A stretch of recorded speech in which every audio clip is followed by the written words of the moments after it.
নমস্কার বন্ধুরা, রকি কিচেনের তরফ থেকে সকলকে স্বাগত জানাচ্ছি। আবার একটা নতুন রেসিপি আপনাদের মাঝখানে শেয়ার করতে চলেছি, সেটা হচ্ছে কদম পিঠে। তাহলে চলুন দেখে নেওয়া যাক আজকের রেসিপি। ওভেনে একটা কড়াই বসিয়ে তাতে দিয়ে দিয়েছি এখানে 250 গ্রাম লিকুইড দুধ। দুধটা হালকা গরম হয়ে গেছে। দুধের মধ্যে দিয়ে দিচ্ছি অল্প পরিমাণে লবণ, দিয়ে দিচ্ছি অল্প পরিমাণে চিনি। এবার ভালোভাবে আমি ফুটিয়ে নেব। যেহেতু সামনে কিন্তু অগ্রহায়ণ মাস শেষ হয়ে যাওয়ার পরে পৌষ মাস পড়তেই তারপরে কিন্তু সবার বাড়ি কম বেশি পিঠে শুরু হয়ে যায়। আর পৌষ সংক্রান্তিতে এরকমভাবে একটা নতুন রেসিপি পিঠের রেসিপি আপনারা বাড়িতে বানাতেই পারেন। আর তার জন্য কিন্তু আমি এটা আপনাদের মাঝখানে শেয়ার করছি। দুধটা কিন্তু ফোটা হয়ে গেছে। এখন এর মধ্যে অল্প অল্প করে আতপ চালের গুঁড়ো আমি দিয়ে দিচ্ছি।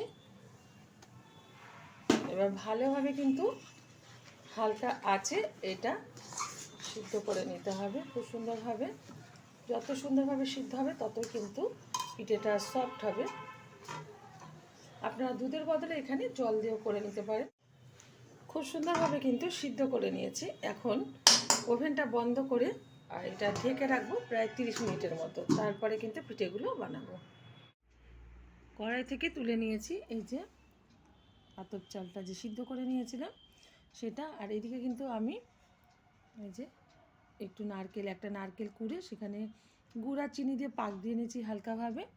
আর এখানে কিন্তু বাসমতি রাইস 8 ঘন্টা মতন জলে ভিজিয়ে সেটা আমি ছেঁকে তুলে নিয়েছি। এখন ভালোভাবে এটা মেখে নেব। তার আগে দিয়ে দিচ্ছি এর মধ্যে খুব অল্প পরিমাণে একটু ঘি। ভালোভাবে মেখে নেব চটকে চটকে।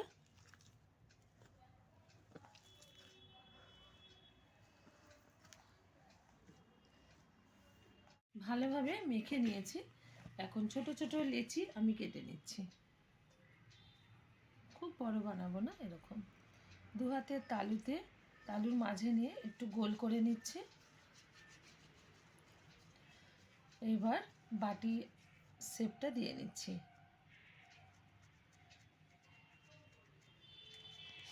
এখানে যে নারকেল দুধটা আমি বানিয়েছি সেটা আমি সুন্দর করে একটু গোল করে এর মধ্যে দিয়ে দিচ্ছি। এবার সুন্দরভাবে মুখটা আমি মেরে নেব।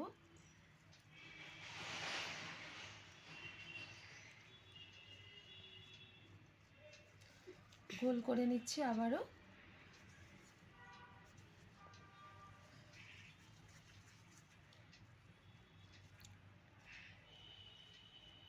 ভাবে কিন্তু পুরটা ভরে নিয়েছি। এবার যে চালটা আমি ভিজিয়ে রেখেছিলাম এখন সেটা দিয়ে আস্তে আস্তে করে কুটিং করে নিচ্ছি।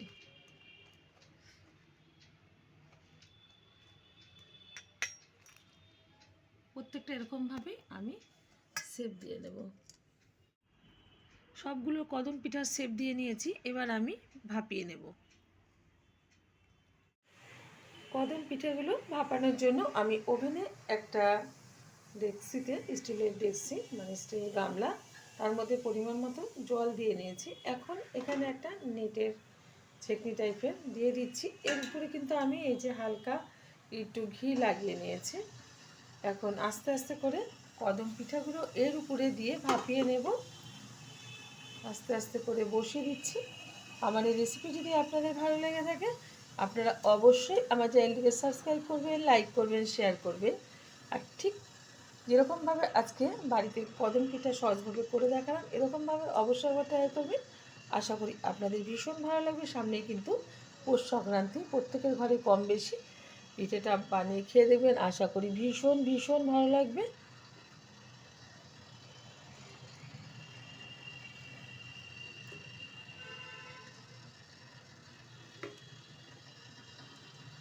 পুরোটাই কিন্তু আমি দিয়ে দিলাম। এবার একটু দেখার সৌন্দর্যের জন্য এর উপরে কিন্তু যেহেতু কদম ফুলে কিন্তু একটু হলুদ হলুদ ভাব থাকে, তো দিয়ে দিলাম এর মধ্যে একটু ফুড কালার। দেখতে সৌন্দর্য হওয়ার জন্য কালারটা ব্যবহার করলাম, আপনারা এটা ব্যবহার নাই করতে পারেন। তবে কদম ফুলের মাঝখানে কিন্তু একটু হলুদ হলুদ ভাব থাকে, সেই কারণে আমিও দিয়ে দিলাম ফুড কালার। প্রত্যেকটাতে এরকমভাবে আমি দিয়ে দিচ্ছি একটু।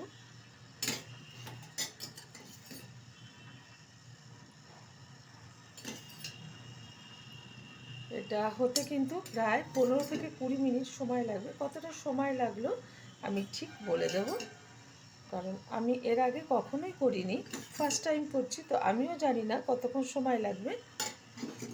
এখন আমি একটা স্টিলের গামলা দিয়ে এটা ঢেকে দেব, ঢেকে দিচ্ছি যাতে সুন্দরভাবে ভাপটা হয়ে যায়, মানে ভাপানোটা। 20 মিনিট বাদে আমি ঢাকনাটা তুলে দিচ্ছি, তারপরে দেখছি যে কেমন হয়েছে কদম পিঠেগুলো। ওয়াও, খুব দারুণ হয়েছে, দেখতেই পাচ্ছেন। ওভেনটা বন্ধ করে দিচ্ছি।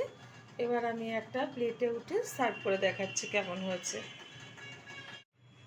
একটা প্লেটে আমি সুন্দর করে সার্ভ করেছি, এই যে খুব সুন্দর হয়েছে, আর খেতে কিন্তু ততটাই সুন্দর হয়। আপনারা অবশ্যই ট্রাই করবেন। দেখা হবে পরের ভিডিওতে নতুন কোনো রেসিপি নিয়ে। ধন্যবাদ।